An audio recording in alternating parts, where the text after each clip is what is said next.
coming here, and we could already start. So I will say that I am Amos Taylor. I'm moderator for this from University of Turku here in sunny Helsinki. This is the third online conference that has been titled Futures Literacy for Green Growth, supporting our transition to a more sustainable and green economy.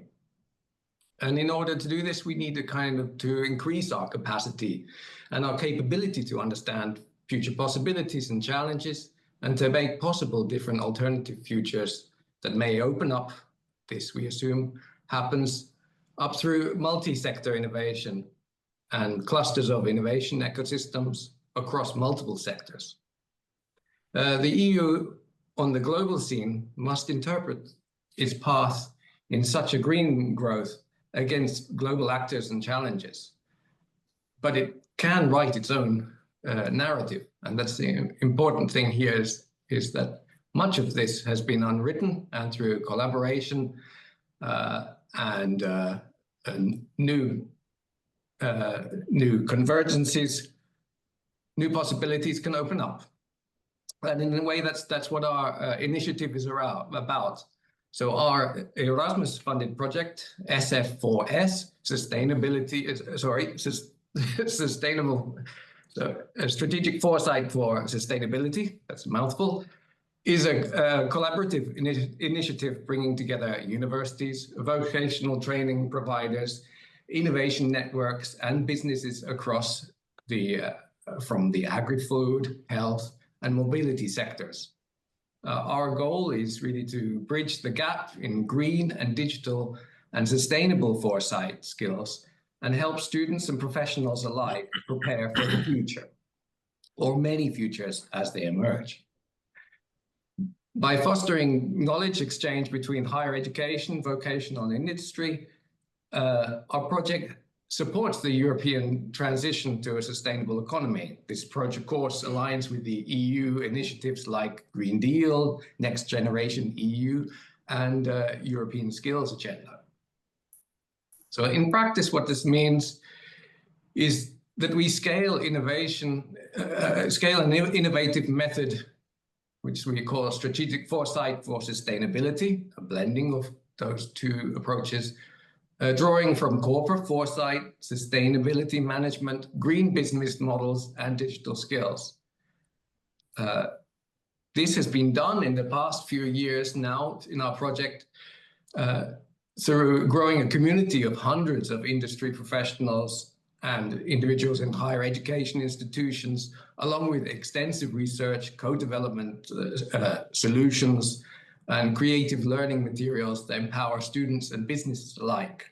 And I would recommend you to have a look at the video material and the material provided on the website, which we can put in the chat, of course.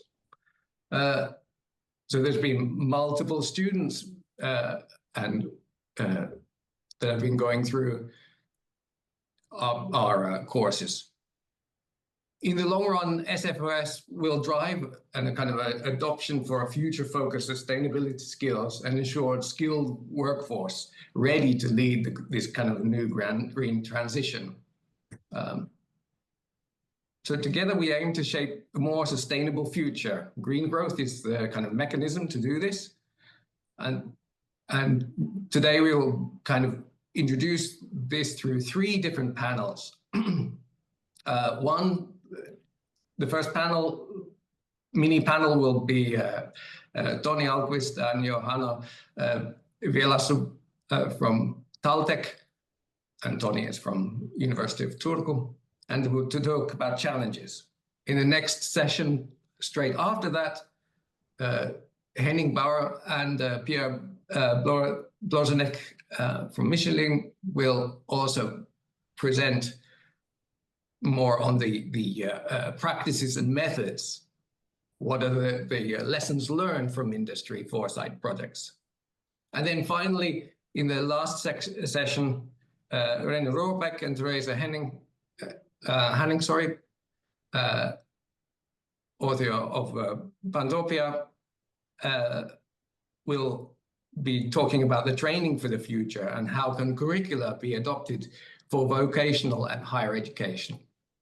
I'm the moderator again, and I kind of encourage you to answer questions in the chat, comment and pose new questions. And during each of the sessions, we'll be especially using the Slido. And the Slido is a tool is in the chat, and you can already access that, and we'll post some of the questions there. But now I'd like to go straight on to our next speaker, who will be Toni, and he has some issues, especially well researched in our project on challenges. Thank you, Amos, and I will just share my slides, and hopefully you can also see these. Okay, so I will be talking about key challenges based on the quite vast data set of interviews that we have been doing in the SF4S project, especially in the work package 2, which was quite at the beginning of the project. About this interview data set, I would say that it's a rather unique in its variety, in its intensity and extensiveness. We had 138 interviews in total.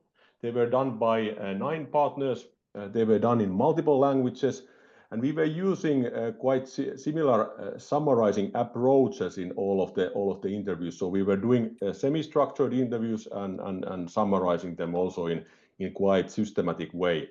Why this data set, as I said, is more or less unique? It's because the sample is extensive in its organizational and geographical coverage, firstly, and secondly, it covers multiple organizations in 3 industrial domains that were the focus of SF4S project, namely agri-food, health and mobility.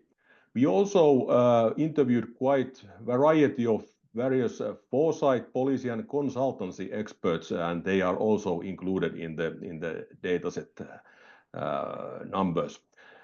So based on the structure of the interviews, this sample provides quite solid insights on barriers and opportunities of sustainability transition, and especially digitalization-based sustainability transition and transformations in these 3 domains, namely agri-food, health and mobility. And now I will just provide 3 key challenges that can be sort of crystallized out of this extensive data set. So first challenge that was popping up all over the interviews is the generic problematic of dealing with the long-term perspective. And if you look at the research literature, especially research literature of strategic foresight, we can say that this gap and this dealing with the long-term perspective challenge has been identified in quite many forms. One of the concepts that is usually sort of linked with this problem is called a linking problem. So it sort of pinpoints to a gap between how to connect and integrate short-term action planning from 1 to 3 years and a long-term strategic planning around 10 years. So how to sort of integrate short-term and long-term practices and planning goals. So this is the starting point. From the interviews, we can quite well see that this long-term perspective was identified very widely as a common challenge among the interviews in all 3 industrial domains, and also in these policy consultancy and foresight experts. And it can be said that industry needs enhanced capacities for long-term thinking and related action planning. And also, when reflecting on the interviews, we can say that there are different kinds of solutions that can help you solve this challenge or bring some kind of solutions for it. One is, of course, taking up this backcasting approach, so developing clear visionary targets and crafting action steps on how to reach them. Second one is about training and testing different foresight methods in the companies, and then especially educating company specialists in foresight methods. So this was the challenge one. The second challenge that is rising from the interview set is about integrating foresight and sustainability. When again covering the perspectives of strategic foresight literature, it can be said that sustainability is commonly perceived as a normative target of strategic foresight practices.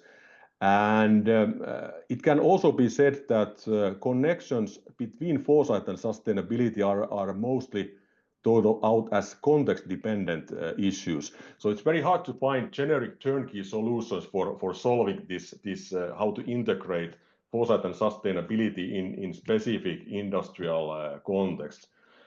In the interviews, this alignment between long-term planning and sustainable development was identified very much as a common challenge. And there was the point that there should be continuous education and training about both domains, both the sustainability practices and also how to integrate sustainability practices with more long-term planning approaches. What solutions we could have? One that is rising from the interviews quite highly is how to utilize digitalization and sustainability hand in hand as a mutually reinforcing ways to solve this integration problem. And also there was a lot of very interesting talks about formation of industry-specific pathways for sustainability transition. So kind of like blueprints for different industries on how to sort of reach long-term sustainability as coordinated action that is based on a kind of industry blueprint. So integrating foresight and sustainability was second, like this kind of meta challenge identified in the interview set. And then third challenge that can be identified is about how to localize and embed foresight for decision making and investments, especially in company contexts. Perspective of research literature is the following: that in order to be effective, foresight practices should be localized and embedded in managerial structures, firstly, and also in the processes of companies. And that seems to be quite a consensus in the research literature. In the interviews, the perspective that is springing forth is that localization of foresight is sort of a necessity, but in order to sort of localize and embed foresight practices, it requires a quite mature foresight capacity of the companies and also significant managerial commitment. And the second point is that in order to function localization of foresight, it also needs a robust evidence base, so company data, and also company capacity for quantitative analysis, and that's arising from the interviews. And then again, if we think about how to solve this localization dilemma, is of course that we could engage in multiple foresight exercises to accelerate learning. And also learn both quantitative and qualitative aspects of foresight. So it is not just about numbers, but also about qualitative aspects on how to understand the emerging transitions that are external to companies mostly. And then one solution would be to track decisions and investments that are realized on the basis of these foresight exercises. It both expands foresight capacity and it also simultaneously demonstrates the impacts of strategic foresight. That is very important in order to get the managerial commitment also. So these three challenges were what we can identify from the interviews. And now I will stop sharing and we could have a joint assessment by the audience now. So if René, you could show us the slide that basically outline the three challenges. And we would like you now to give an assessment on these three points. So they are basically the same points that where the challenges. So first is about this long-term planning, dealing with the long-term perspective. Second is how to integrate foresight and sustainability. And third one is how to localize and embed foresight practices in a company context. So does your company have an evidence-based and quantitative work for long-term planning? So if you're thinking that you are very strong in one of these domains, just do this assessment as is instructed. So there are these three options, and then we can leave this assessment now ongoing if everybody has gotten it, and then I could move speech turn to Johanna Wallistu. Hi, good afternoon, everyone. Good lunch. Thank you, Amos, for inviting me, and thank you, Toni, for this very good presentation. That's actually very, very helpful also in my future activities. And also hi to everyone who I haven't seen for a long time. I'm Johanna. I work at Taltech, as Amos introduced me, but I'm also the head of the newly re-established Estonian Institute for Future Studies. You might have some connections with our previous owner, Professor Erik Tek. We are very good friends. So I have a task to reflect on some of these challenges and findings from your very interesting research that you did over a few years, and I think it addresses the foresight gap, which is one of the main challenges of foresight practitioners, right? So I have a few reflections on the three challenges, and I'll share one slide, just one, as to help me in that. And what we have to keep in mind with my comment is that the Estonian Institute for Future Studies is operating in Estonia. So you mentioned, Toni, that some of these approaches require a mature foresight ecosystem. So we have to keep in mind that with the workshops we have done with the companies, we have also done some trainings. We currently have a future sprint ongoing online for companies. And Estonia is not a mature foresight ecosystem. So this is more of a reflection of an ecosystem that's growing, but very interested in the topic. So I actually have only 3 points. And the first thing is that if we talk about long-termism and short-termism, then what I have noticed is that without the proper futures mindset, the companies are very easily shifting towards the short-termism, especially if we see currently the backlashes to green turn, environmental measures, for example, and requirements towards companies. But what I have also noticed is that these companies who have a good understanding of the futures vocabulary are better at it. So within this emerging foresight ecosystem, we need foresight forerunners within companies. So these are the active people who take part of trainings and who introduce this mindset, but also the way to talk about futures as a culture within the companies. So that's super important. And I have seen the huge difference between companies that don't have these people who are overrun with the short-term decision-making and perspective, while in other companies, we already see this mentality growing. But this brings me to another topic, which is that these forerunners in the company cannot be alone. For the company foresight ecosystem to mature in a country, you finally need to put it together with the top-down support. So either there needs to be some kind of active organization, well, like we are, to help companies with that, to steer them towards this more understanding of futures methods and approaches.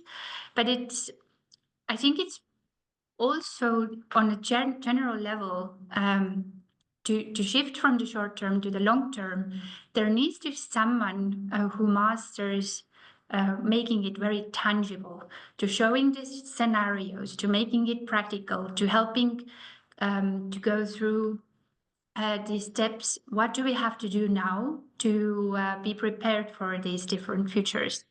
So I would even say that what I very much expect from it, for example, in the Estonian case, is the government level to step in and to provide this support. So this is very different than in Finland, where you have these different parts supporting each other and the strong network. But it can also be actually, which leads me to my third point, it can also be these strong leaders of foresight from other countries.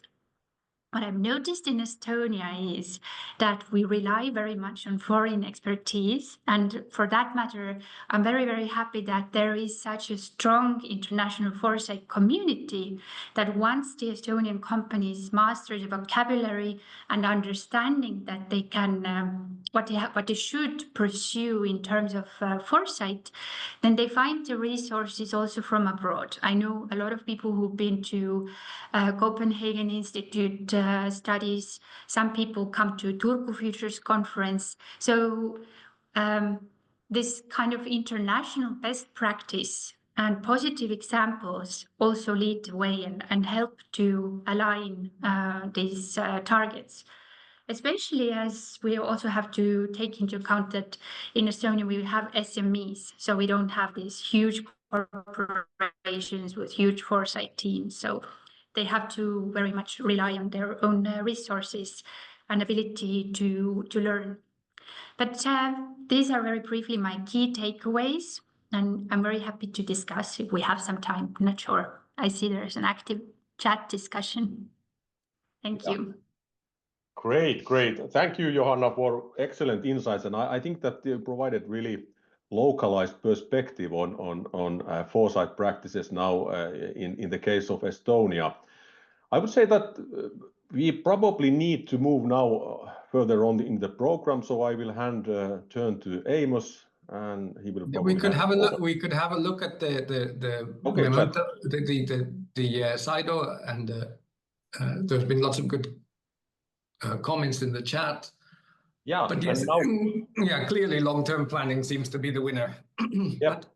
And it seems to be it's quite interesting also that actually they are quite the result is quite even. I more even than I expected actually.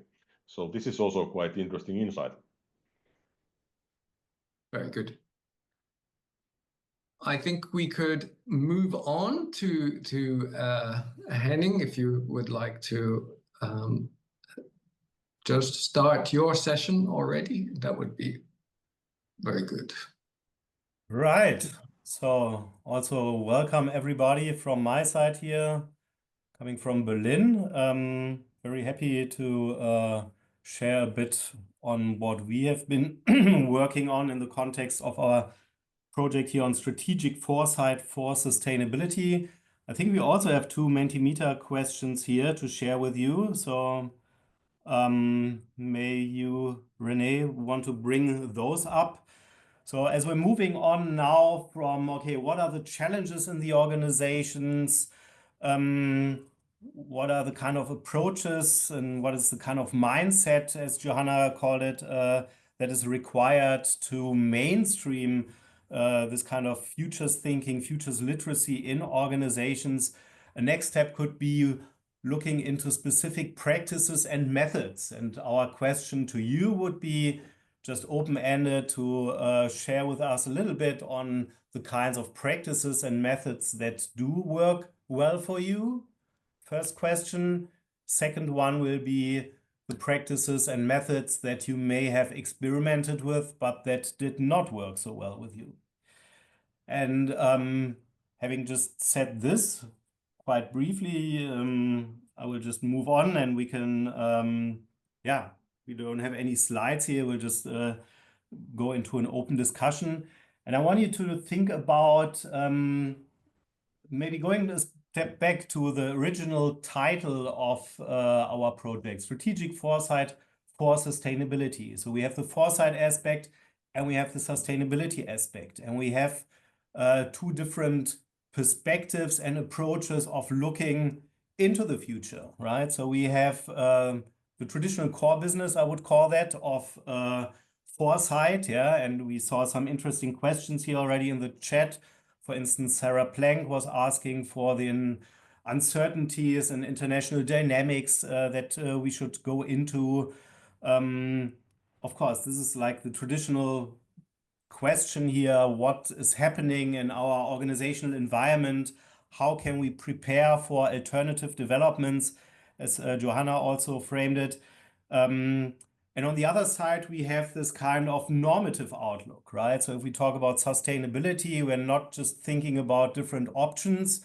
We have oftentimes, if we look into these more exploratory scenarios, we have sustainability coming up as one, or awareness or importance of sustainability concerns as one of the key factors. But if we look into sustainable development goals and the whole issue of sustainable development, of course, we have a whole normative framing to that.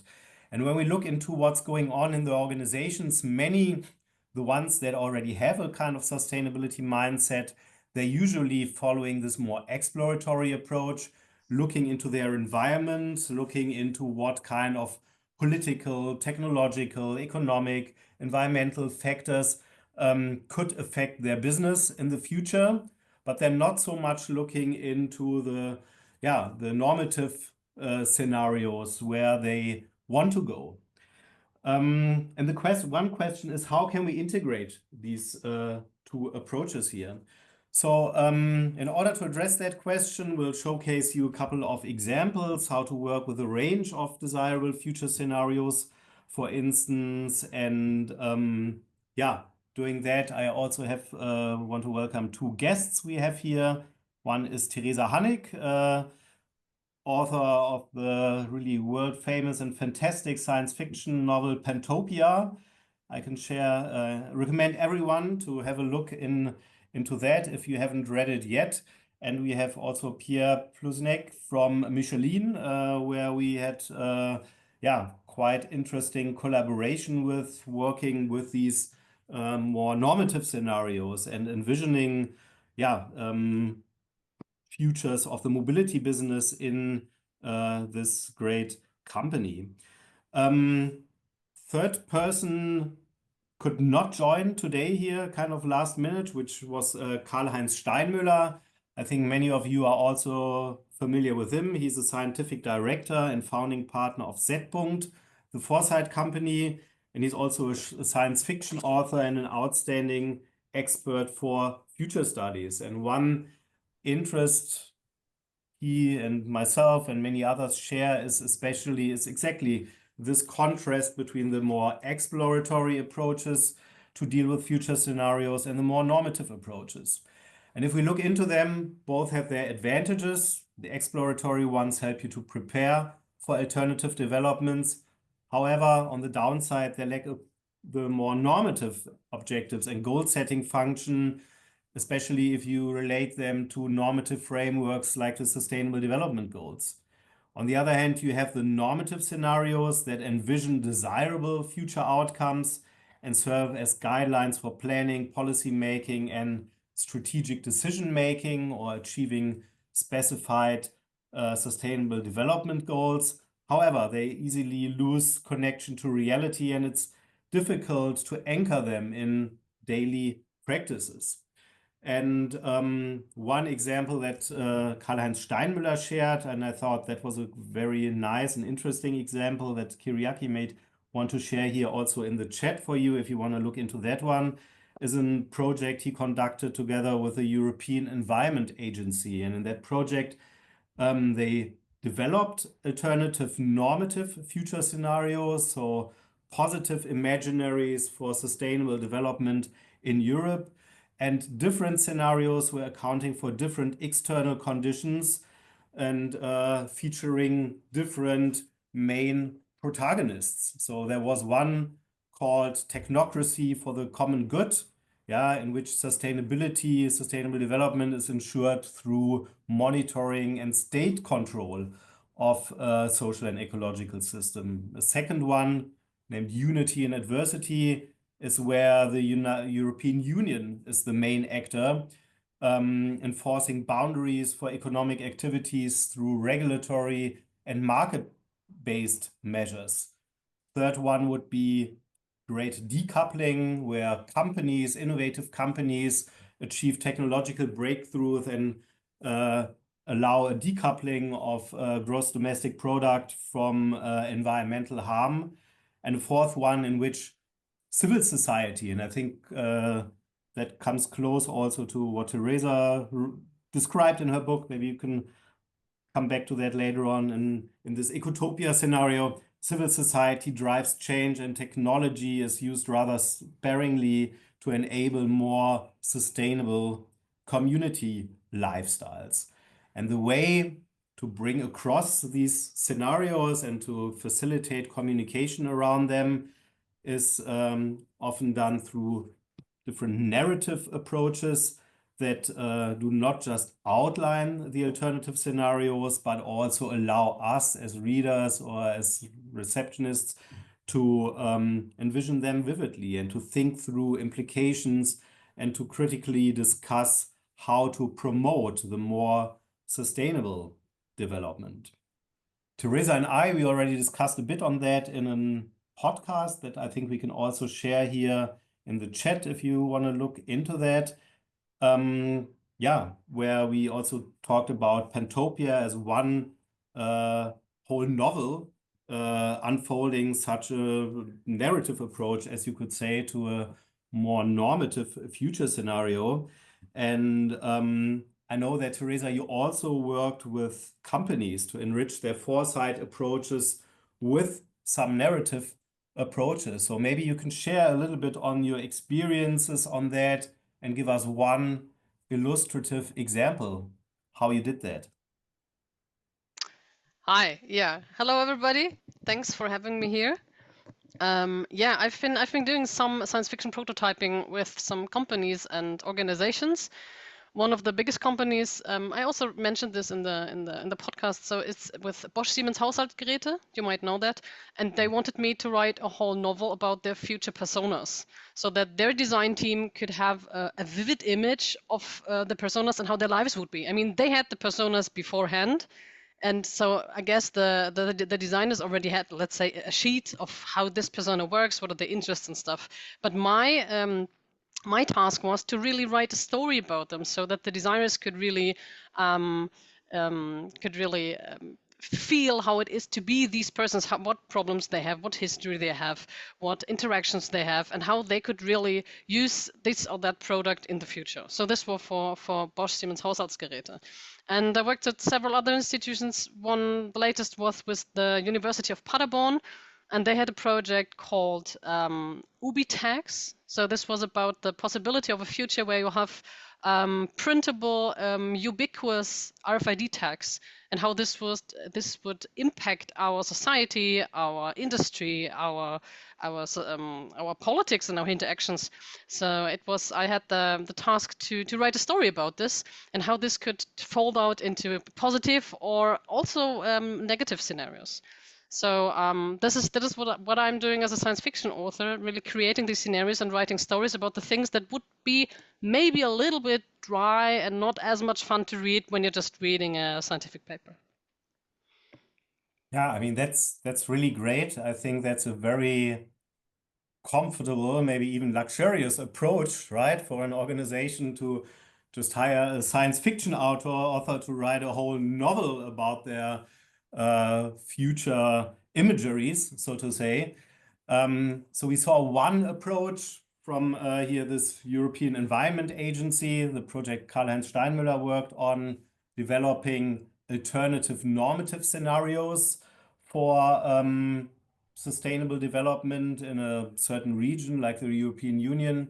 We saw a second approach, writing science fiction whole novel or at least stories with professional support to make them more tangible and more vividly. And that brings us maybe to a third approach that Pierre and myself and Kirill and a couple of other people, especially from Michelin, engaged in, where we try to also bridge the gap between the more visionary sustainability goals and the practical implication in the daily business.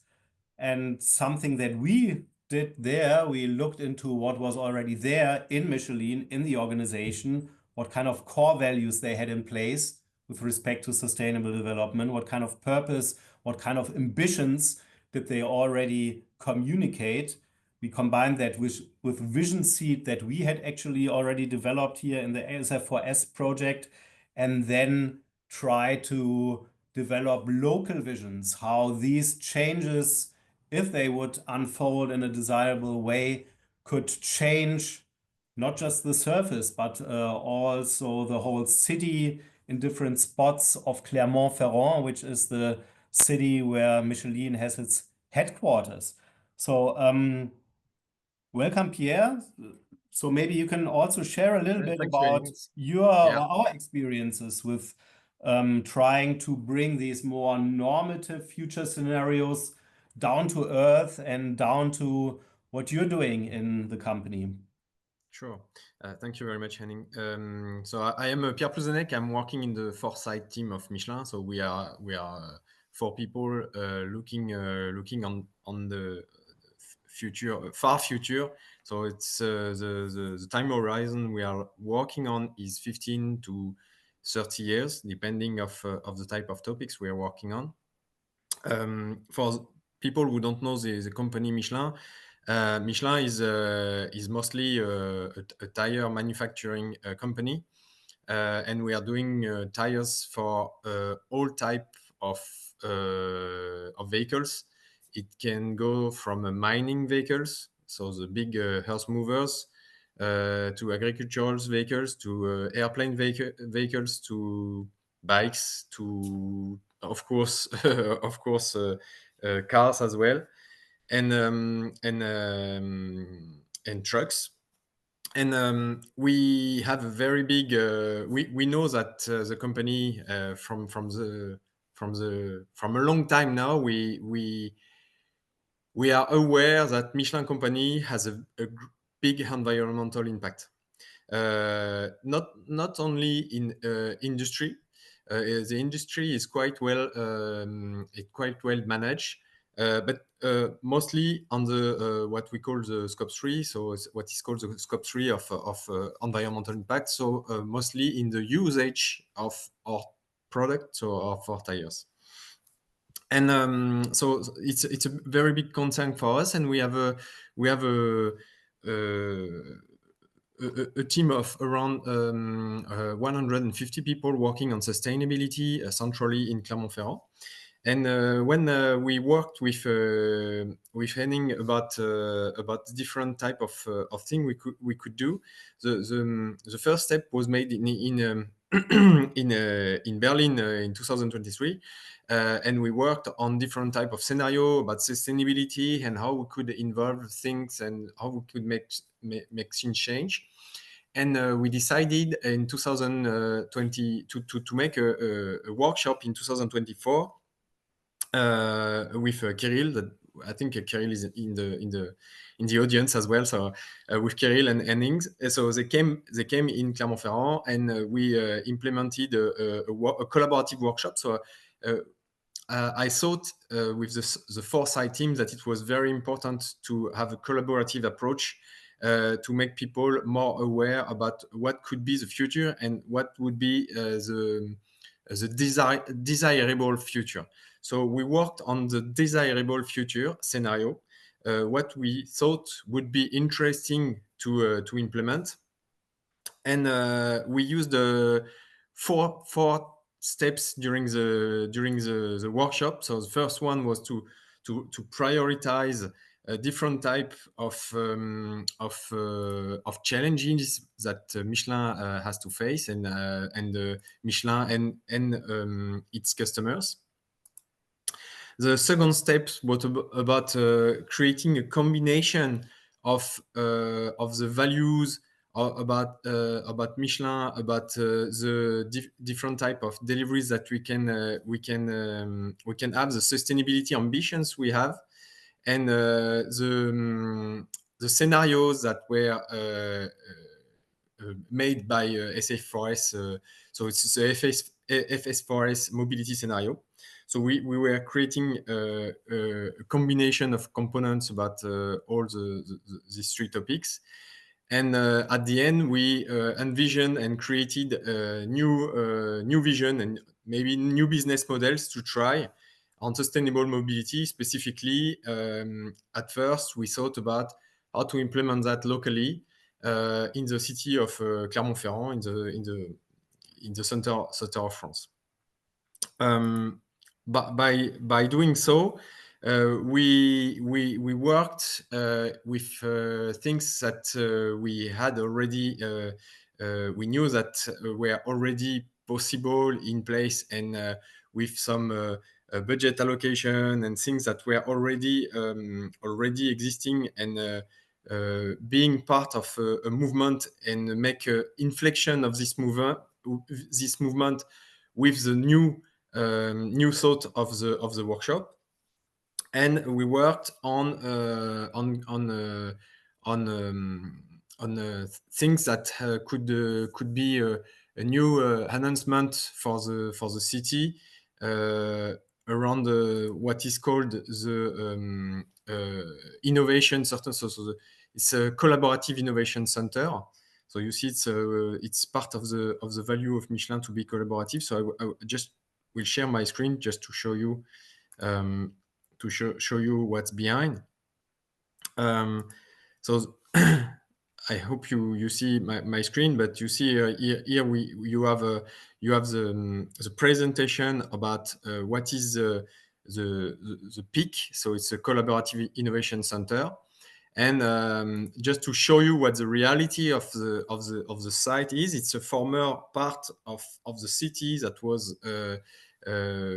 abandoned by Michelin decades ago, and the project is to create, as you can see here, a kind of mobility hub. So you have some kind of parking lots for the people to put their car, and it's the access on the it's the access point. It's an access hub for the city, because all the rest of the city is almost not possible to drive through by car, and you have bikes and things like that. So you can imagine a very new way of creating mobility, and a very new place where you have a mix of inhabitation, mix of working places and commercial places. So we try to implement that, and this is this type of ideas, of course, was already existing, but we use the workshop and the involvement of the different direction of the company. So it was a different business line from car manufacturing business line, tire car manufacturing business line, and two-wheel business line, and truck tires business line. And we involved as well the sustainable management direction team. And by doing so, we had a better new ideas and a better vision about what we could do in this type of projects to have a better result at the end. So we try to implement this type of thing, and it will be kind of our laboratory of what would be the mobility of the future in cities where the car is no more allowed, or at least very difficult to access inside the city. And by doing so, some results are already because the cars are already difficult to access in this part of the city, and just there are many different type of captors for the air pollution everywhere. And we see that the air pollution is dropping, so that's a good sign about what could be the future of living in this kind of city, and make them very attractive for the workers, because the lifestyle will be very healthy, very easy, and the role of Michelin in this type of new lifestyle could be interesting. Michelin company is developing its business around tires, of course, but also around different type of materials, and specifically sustainable material. And by working on sustainability about mobility, we open ourselves new different business opportunities, new different business model, and we try to keep the track on how to implement this sustainability in the future in our new business models. So that's what we have done with the workshop and the reflection of SF4S. It was not SF4S was not everything, but it was a brick of this reflection, and it helped us to implement the rest of the reflection of what we're trying to implement today. Exactly. To come back maybe then to the original question, how to combine the exploratory and normative approaches. So what we did here was really, we took the normative future scenarios, how would a sustainable mobility ecosystem look like, which we elaborated upon in the SF4S project, took that together with the normative frameworks of Michelin as an organization, and try to bring it really down to earth to specify that. What does it mean for a local train station? What does it mean for grocery supply in the city of Clermont-Ferrand? What does it mean for public transportation hotspots? What does it mean for bicycle traffic, for instance, right?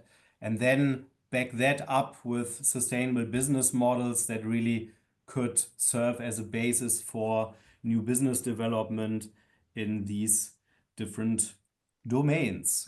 Yes, and for example, some of the innovative ideas that was raised after the workshop, we had an initiative working on the city transformation.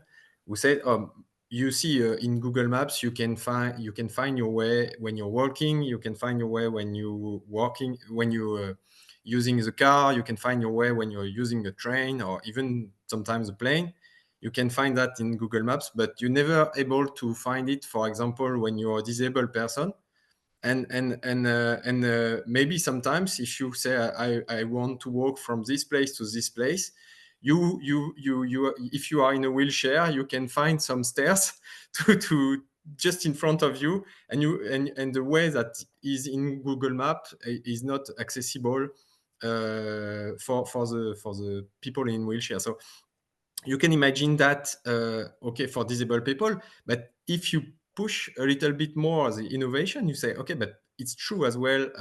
It's true as well for people who will deliver by bike.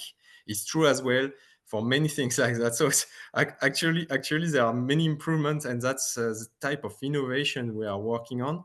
That is the job of Michelin, to work on the mobility, and by having this type of workshops, we are opening our mind. And that's very important to understand that the main point was to be collaborative and to implement the workshop with business line direction and sustainable direction of the company all together, led by foresight. We made them think about what could be the future, and do their business model will be sustainable in the future in 15 years, for example. And that's how that was the main result of the workshop at the end. Thank you. That's really, really excellent.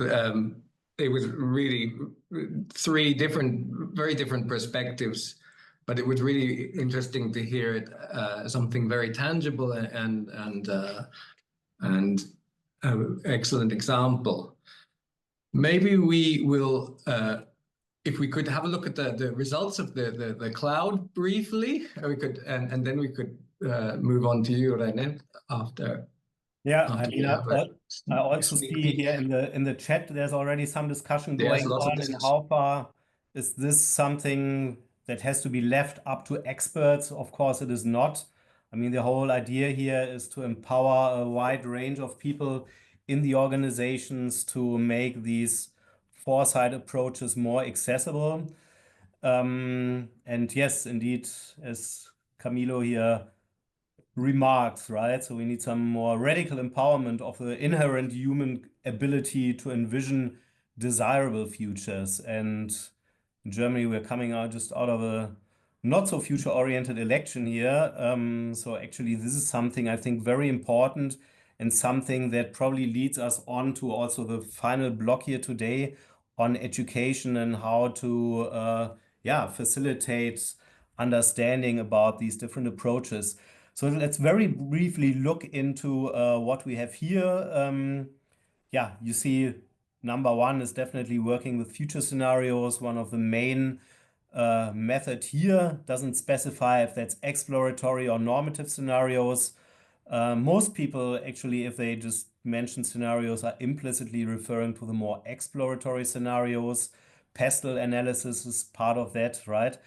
And then once you have these scenarios, you think about maybe more desirable alternatives, think about backcasting steps to approximate the more desirable developments. We have visioning, co-creation, case studies, prototyping together, science fiction prototyping. Thanks very much again to Teresa for sharing that approach. I think that's very interesting as well.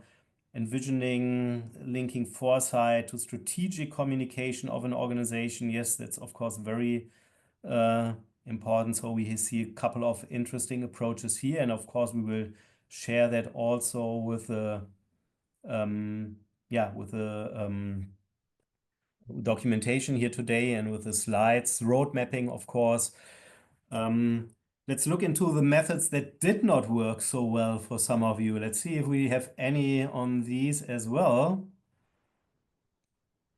Or everybody only made good experiences with foresight. Oh, I guess we didn't collect that yet. We didn't collect that yet, okay. but that is the next question. Maybe people can answer in the chat as well. What doesn't work? Okay, so that would be the second question. Anyway, I mean, since we're already we have let's go to René next, so he forward, and I hand over to René Rohrbeck here from EDEC to introduce the final part here that's more focusing on education and positive narratives again, right? Right. So I think we will try to wrap up the discussion here today, also together with the audience. And I'm also not alone, so Teresa will also join me. I think when we consider, okay, what will bring a good future about, then obviously we need to think about the next generation, the generation we educate today, maybe at universities or even earlier. So there's many initiatives of Teach the Future, which is starting already in secondary school education.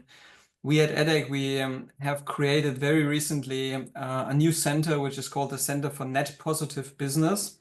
And one of the things this center is tasked to do is to make sure that the 10,000 students, which we have at any moment in time, and which is most likely to grow to 12,000 students in a couple of years' time, that we equip them with the tools, the mechanisms, the way of thinking, which allows them to help us create positive futures. So I think the question I want to tackle with all of you is probably this one, which has also guided us throughout our project. So how do we ensure that humanity can organize behind positive narratives? And to add a bit of a caveat to this, when we think about how do we organize as humans, then way back, we did not organize so well. We were typically alone or in very small groups, so we couldn't do much. And actually, when we look over 200,000 years back and the first humans on the planet, they were often very alone, and they were often in big dangers for predators who were bigger than themselves.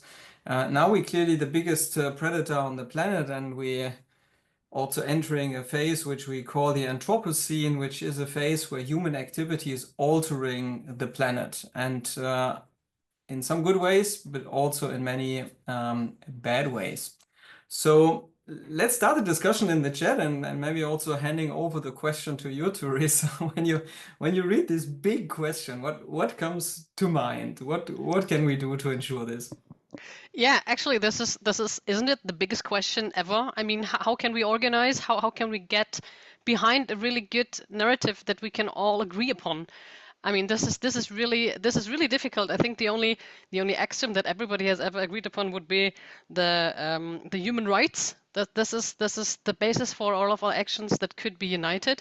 But of course, in preparation to this, I thought about it, and actually, it is a big mission that I've been doing for the last years to change the way we tell stories here in Germany. I think we have, I mean, you all know this, everybody's tired of the bad news, everybody's tired of everything going down the hill, and we really need new stories, narratives, history, interpretations, new heroes in a way. And so what I've been doing in the last years is actually really not by chance, but by choice, telling positive stories and encouraging other authors and other colleagues of mine to really get into this business of telling better stories, because we've been telling dystopian stories for so long, and they do sell very well. They're in cinemas, they're in the books, in the comic books, everywhere you get these dystopian stories. So everybody has, when they think about the future, not in this strategic foresight, but if you ask people on the street or even politicians how's the future going to be, everybody is very sad about it and grim and say, oh my God, we have to think that climate change, oh, USA, everything. It's very harsh, and it's very hard to think about the future in a positive way. And I think part of this is, first, yes, we do have a lot of problems, but second, because we've always been telling each other about the grim future, we do think that the future is going to be grim. So we do need, now getting back to the question, we do need a lot of positive stories to just balance out all these negative stories that we have in our head just by as a standard. I'm lacking the words right now. You know, you've already reading about bad stories, so we need to have new ones. And the problem is that a lot of people are very skeptical about those positive stories, because we've had a lot of positive or utopian ideas and narratives in the past that led to disaster, like in the 20th century, as you know. So we do have to really, as authors and as artists, really take this as a task, as a mission, to tell a lot of utopian stories, a lot of different ones, so that the people have a new imaginary space in their head that they can choose from when they think about the future, so it's not only the negative things. And I think one last thing that's very important is I think that the old type of storytelling, the old hero's journey, has to stop.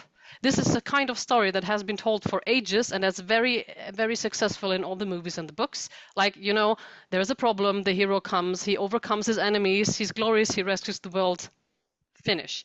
But that's not how reality works. And this is just a way to get distorted expectations about the future, because you think there's a problem and there has to be an easy solution. And if there is not an easy solution, the hero must have failed.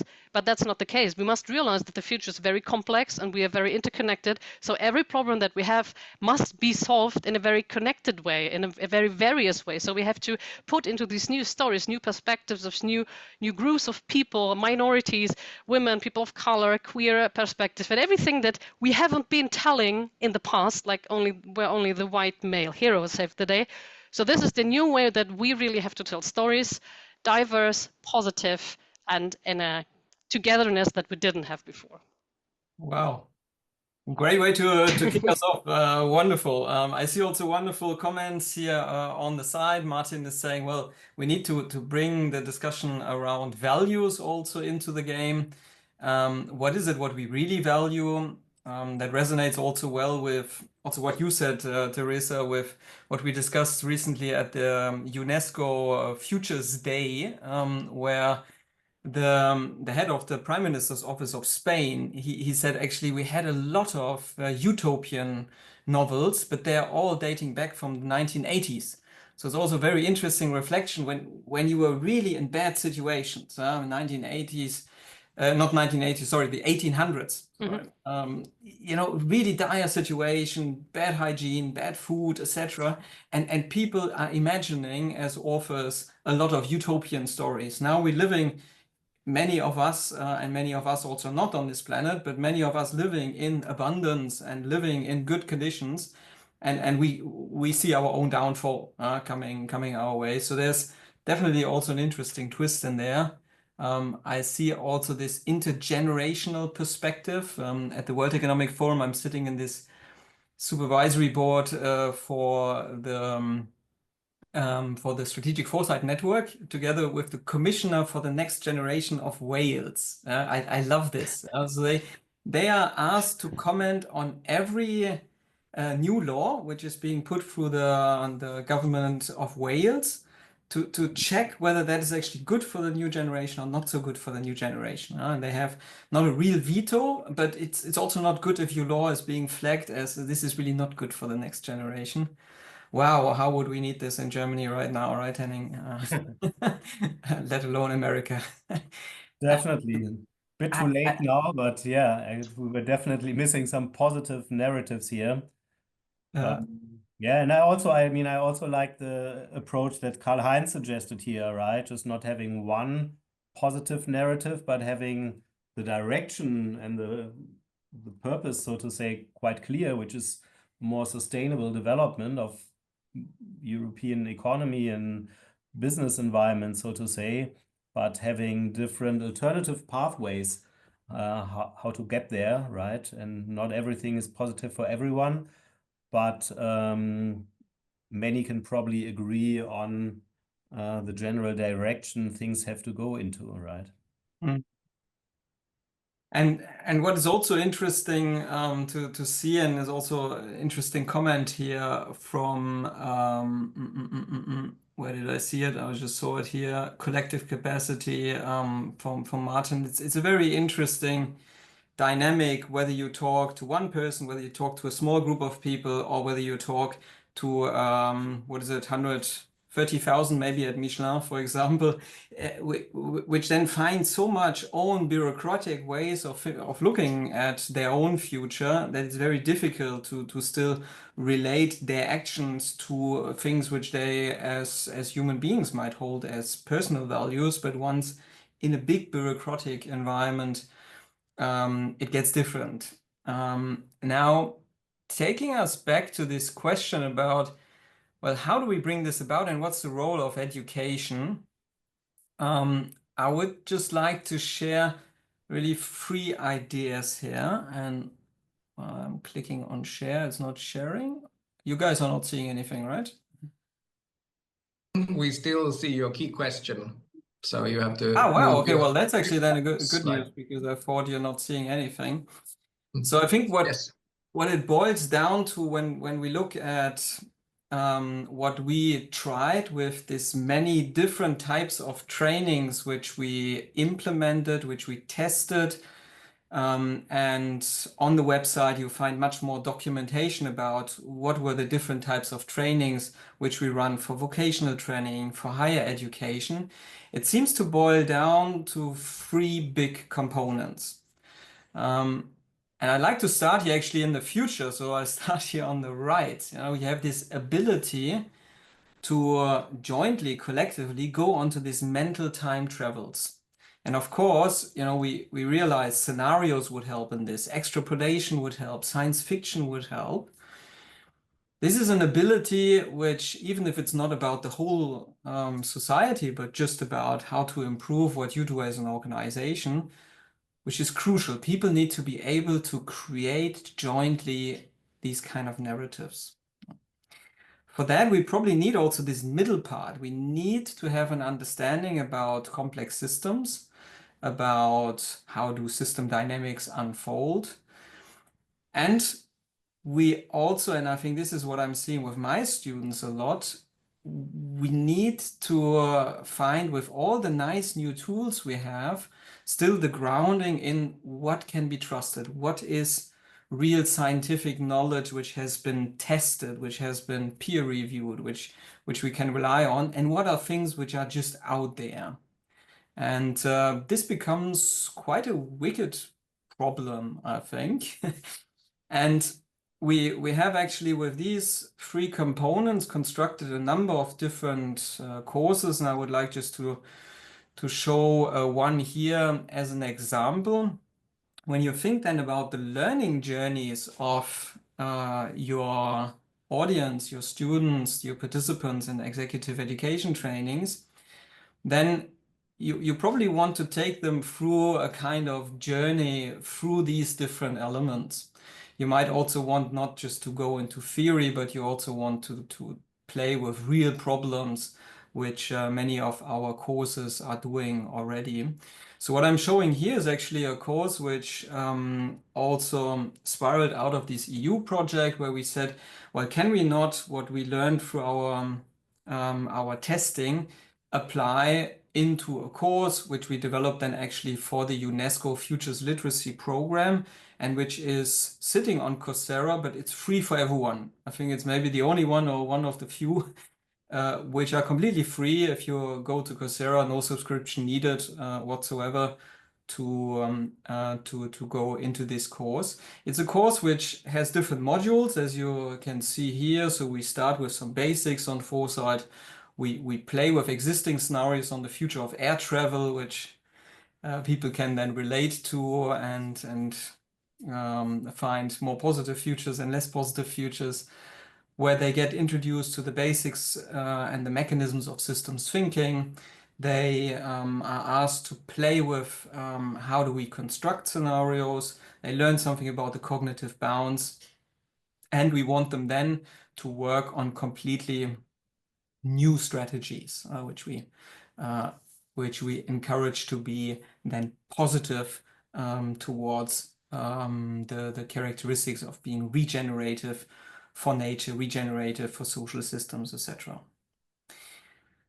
So I think what I wanted to sort of close this discussion about here is, well, if we want to educate the next generation to be change agents of positive change, I think we understand we need these narratives, and these narratives need to be built by the people themselves to be very powerful. But we need also to educate them on the basis. And with that, I would like also, just for the last couple of seconds, and invite you to go back to our website, check also out what we already documented there, but also reach out to us personally. I think everyone who is on this call and who was in this project is passionate about bringing this about, but it's not obvious. When I'm looking at the curricula in big business schools, they're still very traditional, often case-based, problem and solution-based, not to say the white male business hero, saving the day. And it's really about understanding more what system change we need. And for that, we need a different type of education. So we will be continuing to put out a lot of free content, free modules, also this course, which I showed at Coursera. We can actually even open for anyone who's interested as a private course. So you can run this course with your students in order to democratize more this capability of foresight and systems thinking for positive change. And with that, over to you, Amos. Thank you very much. That was really excellent, excellent sum up, and really, for me, the whole project has been about evaluating and this new kind of space and identifying what kinds of new skills we would need and how to enable those. And I think that this curriculum examples are excellent for that. For that, I think we will end. There's been a wonderful discussion here.